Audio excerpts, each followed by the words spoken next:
clear tu te in zawain kum sani somni le paruk kum thar chi be kan buk ma sa chu ni hei ritlang no le min han man be dewa ko te po nei thla ka lo om deu ni chung koi takin min thriam turin kan nge ma sa chu ni LADC general election kan nei zota ka khan party mala Sorkhar na siam te LADC anom tak lo wangin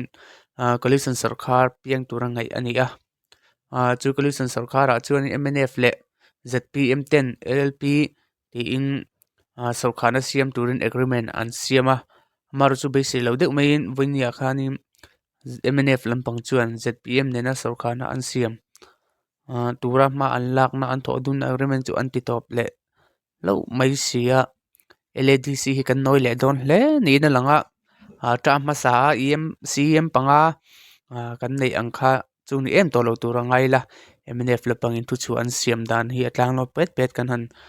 tar chok ve Dâwn ni LADC a Sorkhar na siam tur chiang talo MNF party in LADC a ZPM nena tho dun na an ti top major news ina an tarlang danin voin ni ruk January sani somni le paruk lai tonma district council LADC ya Sorkhar na siam tura ZPM le MNF 10 tho dun na lairam legislative party atangin voin khan MNF party anin hnuk dok na lekha hi MNF general secretary district council affair pu ro ming lenan voin kha lar sap nena athelu tani antia yechura hnuai a heta hianin MNF lampang thu an chu avelea atlang lo pet kan han chiar lenga vai kan chiar chuan tam dawr lutuka ninga thlakhat sani somni le paruk jingkara BJP IO le puzoram thanga anin koma darthum PM khan governor hi puzoram thanga MNF president a kom boka zandar riat PM MNF president Fria Puin in MLA Purbat Romoy Roite MNYF president in governor hi a kom bok ZPM le MNF in remna hianin ZPM in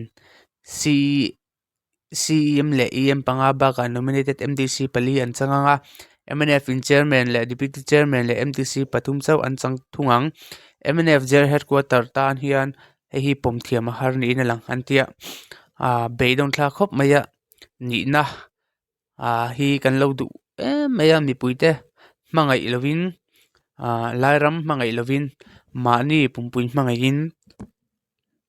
lairam mi puite ai chuan kan vua le wang kam party te an hui lo hlawin tiang hianin kan om thina poi khop maya empo ni sela LADC hen Sorkhar thar kan piang wat sela LADC staff te pon lo te hi lawat wat sela ti kha kan du thu sa mani ti kha kan sei le du ne zawain un tham